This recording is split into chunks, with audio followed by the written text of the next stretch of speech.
एक ऐसा फ़कीर जिसने अपनी पूरी ज़िंदगी एक टूटे फूटे मस्जिद में बिता दी, मुसलमानों वाले कपड़े पहने, अल्लाह मालिक चिल्लाया, लेकिन उसी मस्जिद का नाम द्वारका माई रख दिया, माने कृष्ण का शहर। हिंदुओं ने बोला ये हमारे संत हैं, मुसलमान बोले ये हमारा पीर है। और जब वो फ़कीर मरा तो दोनों कम्युनिटीज़ इस बात पे लड़ने लगी कि उसका शरीर हिंदुओं को दिया जाए या मुसलमानों को। ब्रिटिश गवर्नमेंट को पोल करवाना पड़ा शिरडी गांव में ये डिसाइड करने के लिए कि उसकी डेड बॉडी का आखिर क्या होगा। ये है कहानी शिरडी के साईं बाबा की, एक ऐसे संत, एक ऐसे फ़कीर जिसके बारे में कोई नहीं जानता कि वो कहाँ या कब पैदा हुए, उनका असली नाम क्या था, मगर ये सभी जानते हैं कि वो 19वीं और 20वीं सदी के सबसे महान संतों में से एक थे। इतने कि उनकी फॉलोअर्स की तादाद आज की डेट में करोड़ों में है। मेरा नाम है ऋषभ एंड आप देख रहे हैं द ईस्टर्न लेंस।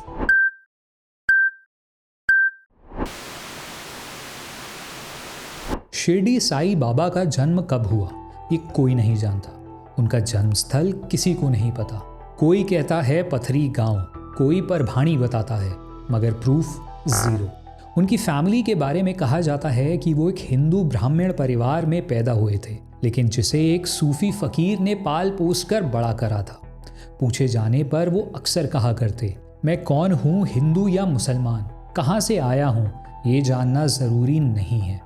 19वीं सदी के ब्रिटिश इंडिया में जहाँ हिंदू मुसलमान के दंगे बढ़ रहे थे, जब कास्ट डिवाइड अपनी पीक पे था, एक ऐसे फ़कीर थे जो खुद को बस एक इंसान बताते थे। 16 साल की उम्र में वो पहली बार शिरडी आते हैं। किसी ने उन्हें पहले नहीं देखा था। वो एक नीम के पेड़ के नीचे बैठ जाते हैं और बस ध्यान में लीन रहने लगते हैं। पूरा पूरा दिन लोग उन्हें देख के हैरान रह जाते हैं, लेकिन कोई कुछ भी करता उससे पहले ही वो गायब हो जाते हैं। किसी को नहीं पता वो कहाँ गए। लेकिन 1858 में जब वो वापस शिरडी आए तो उन्होंने अपने क्लोज फॉलोअर्स को बताया, मैं 1857 की क्रांति में रानी लक्ष्मीबाई की फौज में लड़ रहा था, झांसी में अंग्रेज़ों के खिलाफ। सोचो, एक फ़कीर जो समय आने पर तलवार उठाने से भी नहीं कतराता। साईं बाबा की ज़िंदगी का ये पहलू आज भी बहुत से लोगों को नहीं पता, बट उन्हें ये नाम साईं बाबा आखिर किसने दिया? ये फ़कीर जब शिरडी आए और खांडोबा मंदिर के पास उतरे तो मंदिर के पुजारी महालसापति ने उन्हें देखते ही बोला, या साईं, और उस दिन से इस फ़कीर का नाम साईं बाबा पड़ गया। कमाल की बात यह है कि साईं एक फ़ारसी शब्द है एक मुसलमान होली पर्सन के लिए। बाबा एक हिंदुस्तानी शब्द है फादर के लिए। इसलिए एक ऐसा इंसान जो हिंदू और मुसलमान दोनों का ही चहीता था, दोनों को सिखाता था, उसका नाम भी दोनों का ही था, साईं बाबा। अगले 60 साल 1858 से 1918 तक साईं बाबा शिरडी में ही रहते हैं। ना कभी बाहर गए, ना कभी कुछ और किया। सिर्फ भिक्षा मांगने के लिए वो दिन में घूमते थे। मगर उनकी ज़िंदगी जितनी सिंपल और साधारण लगती है, उससे कई गुना ज़्यादा इंटरेस्टिंग थी। इतनी कि जो आगे चलकर वो करने वाले थे, वो शिरडी और उनका नाम विश्व भर में फैलाने वाला था। कैसी लग रही है वीडियो? अच्छी लग रही है तो इन वीडियोस को बाकी दुनिया से पहले देखने के लिए, ऐसी वीडियोस देखने के लिए जो सिर्फ चैनल मेंबर्स के लिए आने वाली है, live question and answer session में हिस्सा लेने के लिए ज्वाइन बटन दबा के चैनल का मेंबर बनने के बारे में ज़रूर सोचो। साईं बाबा एक टूटे से मस्जिद में रहा करते थे। मुसलमानों की तरह कपड़े पहनते थे, मुंह से सिर्फ अल्लाह मालिक बोलते रहते थे, मगर उसी मस्जिद का नाम उन्होंने द्वारका माई रखा था। उसके अंदर एक धुन्नी पवित्र अग्नि जलाई हुई थी जो हिंदू धर्म की अग्निहोत्र परंपरा से आती है।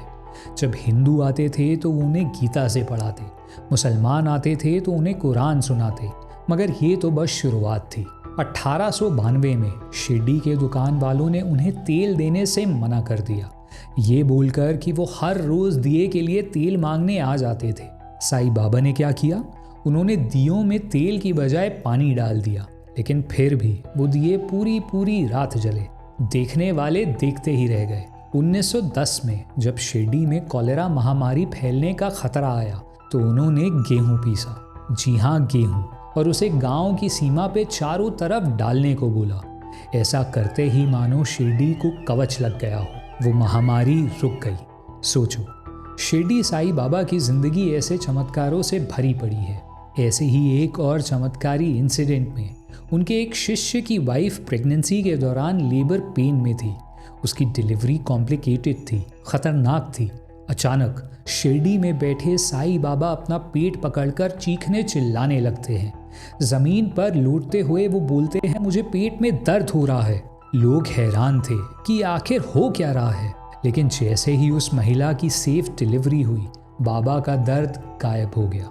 सोचो, उन्होंने अपने भक्त का दर्द अपने ऊपर ले लिया था, मगर उनका जीवन जितना मिस्टीरियस था, उनकी मृत्यु भी उतनी ही मिस्टीरियस होने वाली थी। अगर आपको साईं बाबा की पूरी कहानी जाननी है तो श्री साई सत चरित्र से अच्छी कोई किताब नहीं है, जो उनके बायोग्राफर हेमंत पंत ने लिखी है। डिस्क्रिप्शन में दिए गए लिंक से आप ऑडिबल पे फ्री में अकाउंट बना के इसे फ्री में ही सुन सकते हो। 15 अक्टूबर 1918, विजयदशमी दशहरा। साईं बाबा ने 2 साल पहले ही ये प्रिडिक्ट कर दिया था कि मैं सीमोल्लंघन करूंगा, माने जीवन का बॉर्डर क्रॉस करके उस पार जाऊंगा। डेथ। उनकी फिजिकल कंडीशन कमज़ोर होती जा रही थी, मगर फिर भी वो उसी मस्जिद में बैठे रहे, भक्तों से मिलते रहे अपनी आखिरी सांस तक। और जैसे ही उन्होंने देह त्यागा, लोग आपस में लड़ पड़े। मुसलमान उन्हें इस्लामी तौर तरीकों से मस्जिद के बाहर दफनाना चाहते थे, हिंदू उन्हें हिंदू रीति रिवाजों से बूटीवाड़ा में दफनाना चाहते थे। ये बहस इतनी बढ़ जाती है कि आखिरकार ब्रिटिश गवर्नमेंट को बीच में आना पड़ता है और शिरडी में एक पोल करवाना पड़ता है कि उनके शरीर का आखिर क्या करा जाए। आखिरकार ये फैसला होता है कि साईं बाबा के शरीर को बूटीवाड़ा में ही दफनाया जाएगा, लेकिन सिर्फ हिंदू रीति रिवाजों के बजाय वहाँ दोनों धर्मों के तौर तरीकों को अपनाया गया। वो फ़कीर जो हिंदू मुसलमान एकता का प्रतीक था, उसकी मृत्यु पर दोनों हिंदू मुसलमान ही लड़ पड़े थे, मगर आखिर में जीत एकता यूनिटी की ही हुई। उस बूटीवाड़ा में दर्शन के लिए आज की डेट में हर रोज़ करीबन 60,000 लोग आते हैं, हिंदू मुसलमान सिख ईसाई सभी। 1918 में शुरू हुई साई मूवमेंट आज 2000 से भी ज़्यादा मंदिर बड़ी है। भारत में, अमेरिका में, यूके, मलेशिया, सिंगापुर, अफ्रीका, हर जगह एक ऐसी मूवमेंट जिसके बिलियंस ऑफ डॉलर्स के ट्रस्ट हैं, हॉस्पिटल्स हैं, स्कूल्स हैं। सोचो, एक आम सा दिखने वाला गरीब फ़कीर जो आज की डेट में स्पिरिचुअलिटी के ग्लोबल फेसेस में से एक है।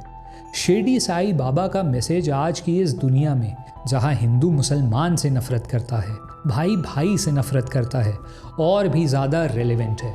वो हमेशा कहा करते थे, सबका मालिक एक। साईं बाबा की ही तरह मैंने हिंदू धर्म के महान संत और दार्शनिक आदि शंकराचार्य पर एक वीडियो बनाई है। उसका लिंक आपको नीचे डिस्क्रिप्शन में और वीडियो के एंड में मिल जाएगा। अगली वीडियो में किस टॉपिक पे बनाऊं, ये मुझे नीचे कमेंट सेक्शन में लिख कर बताओ, क्योंकि ये सिर्फ मेरा ही नहीं, आप लोगों का भी चैनल है। तब तक के लिए थैंक यू।